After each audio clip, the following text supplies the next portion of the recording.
बिस्मिल्लाहिर्रहमानिर्रहीम।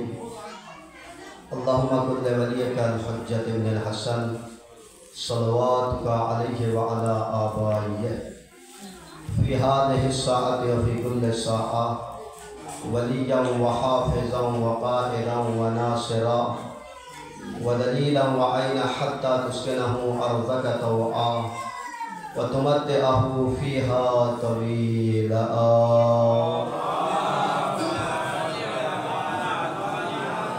रब्बि इश्रह ली सदरी व यस्सिर ली अमरी वहलुल उक़दतम मिन लिसानी यफ़क़हू क़ौली।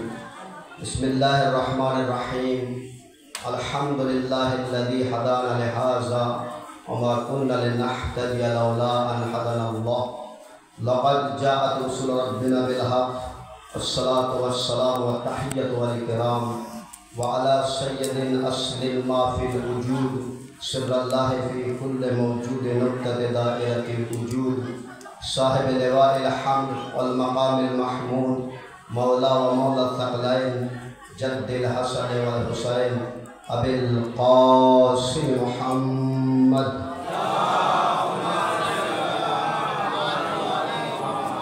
व अला अहलि बैतिहि तय्यबीन अत्ताहिरीन अल मअसूमीन अल मज़लूमीन व लानतुल्लाहि अला अअदाइहिम अजमईन मिनल आन इला क़ियाम यौमिद्दीन। अम्मा बअद फ़क़द क़ाल अल्लाहु तबारक व तआला फ़िल क़ुरआनिल मजीद। बिस्मिल्लाहिर्रहमानिर्रहीम। इन्ना अअतैनाकल कौसर फसल्लि लिरब्बिका वन्हर इन्न शानिअका हुवल अबतर। व क़ाल रसूलुल्लाह सल्लल्लाहु अलैहि व आलिहि वसल्लम फ़ातिमा बज़अतु मिन्नी मन आज़ाहा फ़क़द आज़ानी। सल्लल्लाहु अलैहि वसल्लम। मोहब्बत अहले आज़ादार नेमा फ़ातिमातुज़ ज़हरा सलामुल्लाह अलैहा। आज আমরা बीबी फातिमाর সেই শাহাদাত তারিখকে স্মরণ করে এখানে উপস্থিত হয়েছি। আমি সকলের ক্ষেত্রে একটা কথা বলতে চাই। আজ প্রিয় নবীর একমাত্র কন্যা মা ফাতেমাতুজ জাহরা শহীদ হয়েছে। আর এটাও আমাদের বিশ্বাস যে আমাদের মা ও বাবার থেকে আহলে বাইত আমাদের কাছে গুরুত্ব রাখে। যদি আহলে বাইতের উপরে মুসিবত পড়ে তো আমরা নিজেকে কোরবানি করে দেব, দরকার হলে মা বাবার প্রয়োজন পড়লে সেটাও কোরবানি করে দেব। এতটা আকিদা বিশ্বাস আমাদের অন্তরে আছে যে আমরা নিজের সন্তানাদিকে আহলে বাইতের নামে কোরবানি করে দিতে হলে দিয়ে দেব। কিন্তু আমি হয়তো আমার বলাও ভুল হতে পারে, আবার নাও। যদি আজ আমার নিজের মায়ের জানাজা এখানে হতো, প্রত্যেকে নিজে নিজে ভাবেন, যদি আমার নিজের মায়ের জানাজা হতো তাহলে কি মুমিনিন এসে মজলিস করতো আর আমি বাড়ি বসে থাকতাম? না, যার মা থাকে সে আগে আগে থাকে। যদি সত্যিকারে আমরা ফাতেমা জাহরাকে নিজের মা বাবা থেকে শ্রেষ্ঠ মনে করি তাহলে আমরা যখনই এখানে ফার্শে আজা বিছিয়েছি তো আমাদের দরকার সেই ফার্শে আজাতে আগে আগে এসে বসা। এই সৌভাগ্য কিন্তু কারোর অনেকেরই হয় না যে ফার্শে আজায় সর্বপ্রথম যদি কেউ এসে বসে তার ফজিলত কি, তার গুরুত্ব কি সে নিজেই বুঝতে পারে যে এসে বসে। যাই হোক, আমি সময় নেব না, কারণ আমাদের সম্মুখে মরহুম মির্জা সৈয়দ আথার সাহেব, তাঁর পুত্র সৈয়দ আথার আব্বাস রিজভী, তাঁর পুত্র, তাঁর ছেলে, তিনি এক বড় আলিমের দিন আমাদের সম্মুখে উপস্থিত হয়েছেন। ইনশাআল্লাহ তিনি আমাদের সময় নেবে। আমি অল্প কিছু কথা বলে আজকের এই মরি সমাল করতে চাই যে ফাতেমা জাহরা সালামুল্লাহ আলাইহা নারী কুলের সর্দারানী, নবীর একমাত্র কন্যা, সমস্ত নারীর সর্দারানী। নবী পাক সাল্লাল্লাহু আলাইহি ওয়া আলিহি ওয়াসাল্লাম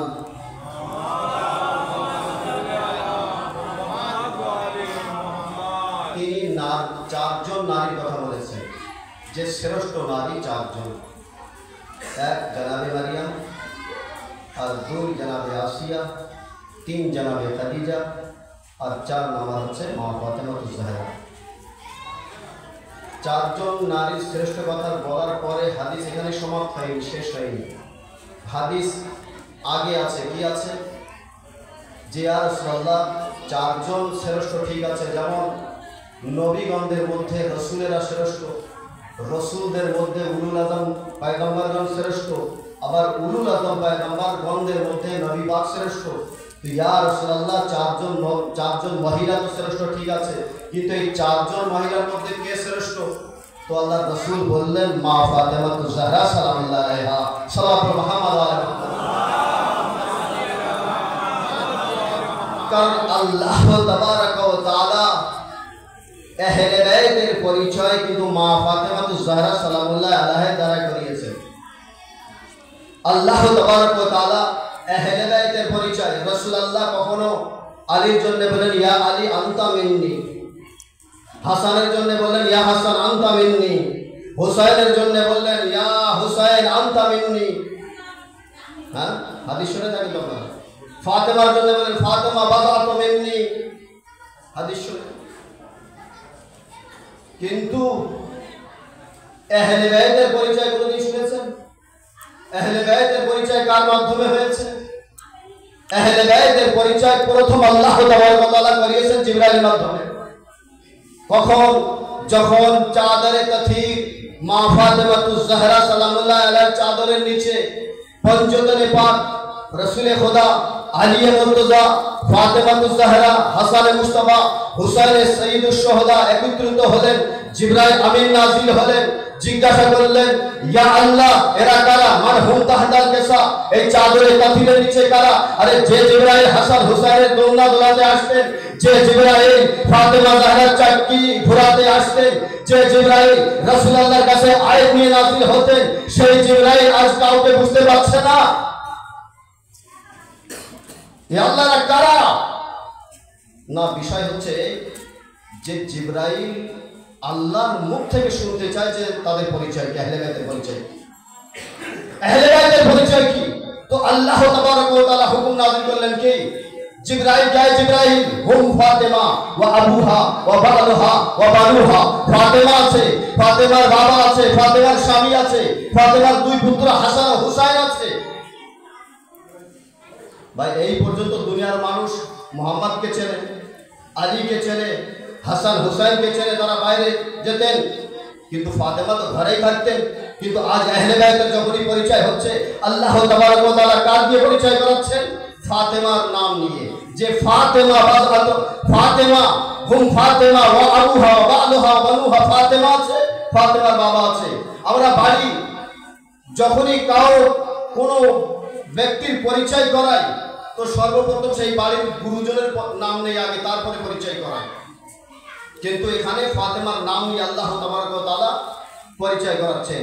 যখন আল্লাহ তাবারক ওয়া তাআলা আহলে বাইতের পরিচয় ফাতেমার নাম নিয়ে করলেন, তখনই মুহাম্মদ আরবি বললেন আল্লাহুম্মা হাউলাই আহলে বাইতি সাল্লাল্লাহু মুহাম্মদ ওয়া আলা মুহাম্মাদের। হে আল্লাহ, এই হচ্ছে আমার আহলে বাইত। এতদিন কিন্তু রাসূলুল্লাহ আহলে বাইতের পরিচয় এক জায়গায় করাননি। রাসূলুল্লাহ সুযোগ দেখছিলেন, রাসূলুল্লাহ সময়ের অপেক্ষা করছিলেন। ওই সময়, যে সময় আহলে বাইত ফাতেমা জাহরার চাদরের নিচে আসবে, সেই সময়ের অপেক্ষা করছিলেন যে ফাতেমা জাহরার চাদরের মাধ্যমে আহলে বাইতের পরিচয় করানো হবে। যেভাবে ইব্রাহিম নবী আর ইসমাঈল নবী দুই বাপ বেটা মিলে কাবা ঘরকে নির্মাণ করেছিলেন। কাবা ঘর তৈরি করেছিলেন কে কে? জনাবে ইব্রাহিম আর জনাবে ইসমাঈল নবী। দুই বাপ বেটা এবং আরো মানুষ থাকতে পারে, কিন্তু দুই বাপ বেটার উদ্যোগে কাবা ঘর নির্মাণ হয়। সর্বপ্রথম কাবা ঘর তৈরি হয় ইব্রাহিম নবী আর ইসমাইল নবীর মাধ্যমে।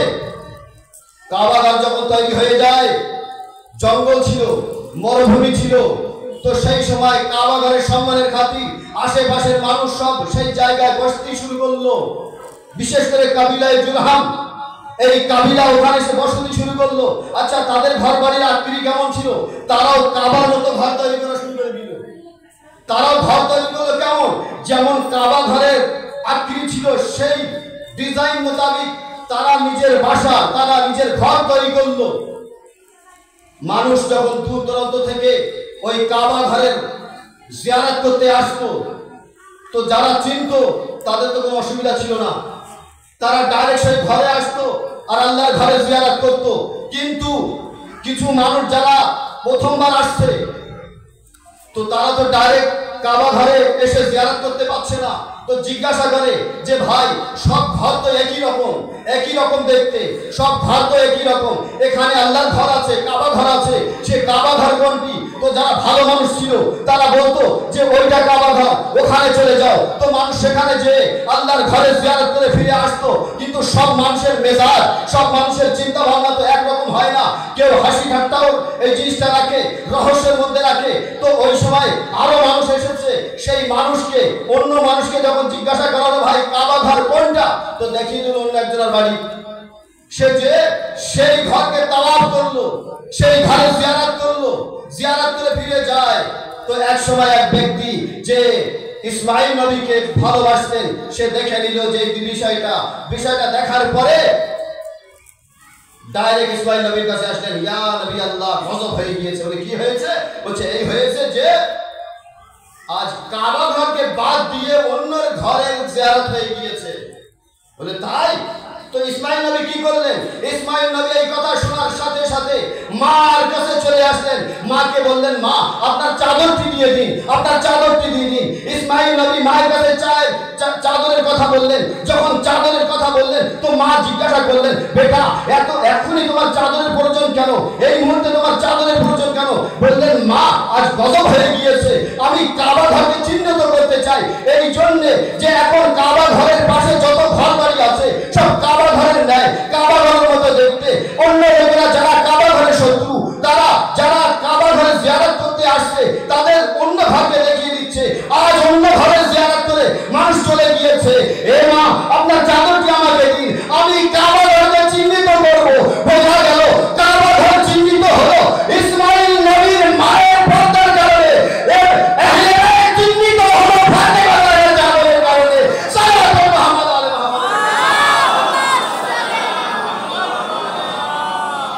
মা ফাতেমাতুজ জাহরা সালামুল্লাহ আলাইহা আহলে বাইতের মধ্যে কতটা গুরুত্ব রাখেন সেটা দেখে নিলেন।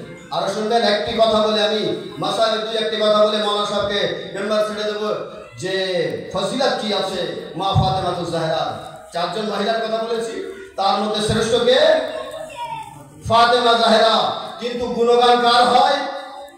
महफिले मिलादे हाँ जनाबे মারিয়ামের, কিন্তু ফাতেমার বিষয় আলোচনা হয় না। ভাই, মারিয়ামের একটি সন্তান হচ্ছে মাসুম। কয়টি সন্তান? তার নাম কি? ঈসা। কিন্তু ফাতেমা যারা 11টি সন্তান, সব মাসুম। আচ্ছা, আমাদের মধ্যে ওই ব্যক্তি, যে ব্যক্তি আল্লাহর রাস্তায় শহীদ হয়েছে, তার ইজ্জত বেশি না যে স্বাভাবিক মৃত্যুবরণ করে তার ইজ্জত বেশি? কার ইজ্জত, কাকে ইজ্জত করি আমরা?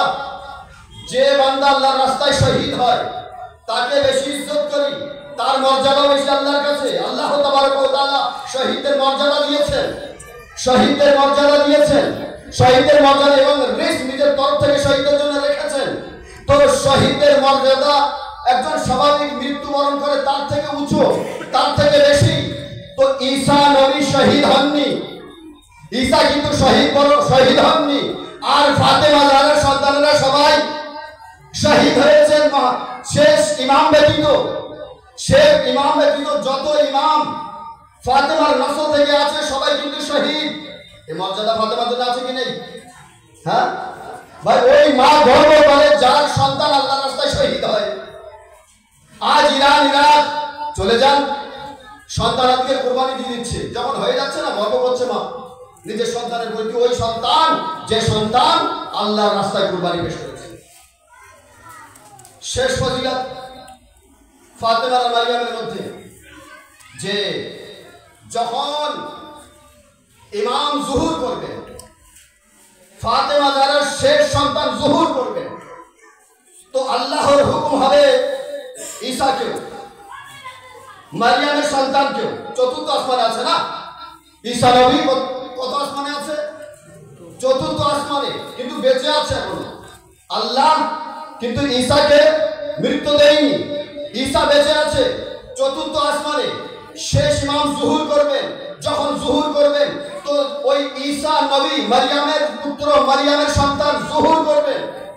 যখন তিনিও যখন জুহুর করবেন, তো নামাজ তো দুইজনকে পড়তেই হবে, নামাজ তো দুইজনকে পড়তে হবে, ইমামকেও পড়তে হবে আর নবীকেও পড়তে হবে। ভাই ইমামাতি কে করবেন? ইমামাতি কে করবেন? তো ইমামাতি করবেন ফাতেমার সন্তান ইমামে মেহদি আর মারিয়ামের সন্তান ঈসা। পিছনে নামাজ পড়বেন। আপনি বিচার করুন কে শ্রেষ্ঠ। সাল্লাল্লাহু আলাইহি ওয়াসাল্লাম। এতগুলো ফজিলত হওয়ার পরেও আমরা মুসলমান, মুনাফিক মুসলমান, আমরা যারা আহলে বাইতের গুণগান, আহলে বাইতের ফজিলত, আহলে বাইতের মর্যাদাকে মানুষের সামনে থেকে গোপন রাখার চেষ্টা করি, আমরা যারা মুনাফিক মুসলমান আছি। নইলে ভাই আহলে বাইত ছাড়া আর কোরআন ছাড়া দ্বীন ইসলামের মধ্যে কিছুই নেই। সাল্লাল্লাহু আলাইহি মুহাম্মাদের উপরে আপনি জিজ্ঞাসা করতে পারেন, আপনি বলতে পারেন মাওলানা সাহেব মেম্বার থেকে এত বড় কথা যে দ্বীন ইসলামের মধ্যে কোরআন আর আহলে বাইত ছাড়া কিছু নেই। আমি বলবো হ্যাঁ, আমার চ্যালেঞ্জ আছে, আমার নয়, রাসূলুল্লাহর হাদিস আছে। রাসূলুল্লাহ শেষ সময় বলে গিয়েছেন, আমি তোমাদের মাঝে দুটি গুরুত্বপূর্ণ জিনিস ছেড়ে যাচ্ছি। ইন্নী তারিকুন ফিকুম মুস্তাকলাইন কিতাবাল্লাহি ওয়া ইতরাতি আহলা বাইতি মা ইন তামাসসাকতুম বিহিমা লান তাযিল্লু বাদি। আমি তোমাদের মাঝে দুটি গুরুত্বপূর্ণ জিনিস ছেড়ে যাচ্ছি, একটি কোরআন আর একটি আহলে বাইত। যে ব্যক্তি এই দুটি জিনিসকে সমানভাবে ধরে রাখবে সে পথভ্রষ্ট হবে না, সে গোমরাহ হবে না। সাল্লাল্লাহু আলাইহি মুহাম্মাদের। তো দ্বীন ইসলামের মধ্যে কোরআন আর আহলে বাইত ছাড়া কিছুই নেই। যদি কোনো মুসলমান এই দুইটির মধ্যে যে কোনো একটিকে ছেড়ে দেয়, একটির উপরে আমল না করে, সে জাহান্নামে চলে যাবে, তার ঠিকানা জাহান্নাম হবে। ওই ব্যক্তি পরিত্রাণ পাবে যে কোরআন আর আহলে বাইতের দামানকে মজবুত করে ধরে রাখবে। আদালারও আজ তো মাসায়েবের দিন না, আজ তো শোকের দিন না, আজ হাসান এতিম হয়ে যাবে, আজ হুসাইন এতিম, আজ যায়নাব ও কুলসুম এতিম, আজ আলীর 18 বছরের যুবতী ফাতেমা স্ত্রী এই দুনিয়া ছাড়বেন।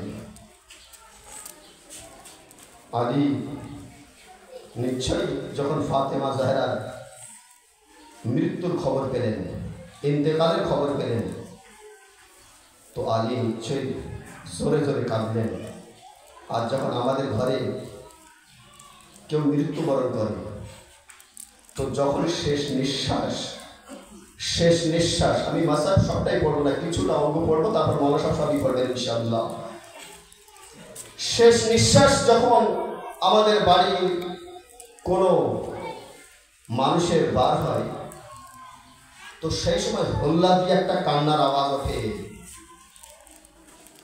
ছেলেরা কাঁদে, মেয়েরা কাঁদে, স্বামী কাঁদে, তার ভাই বোনেরা কাঁদে, আশেপাশে যত আত্মীয় স্বজন কাছের মানুষ সবাই কিন্তু জোরে জোরে কেঁদে ওঠে।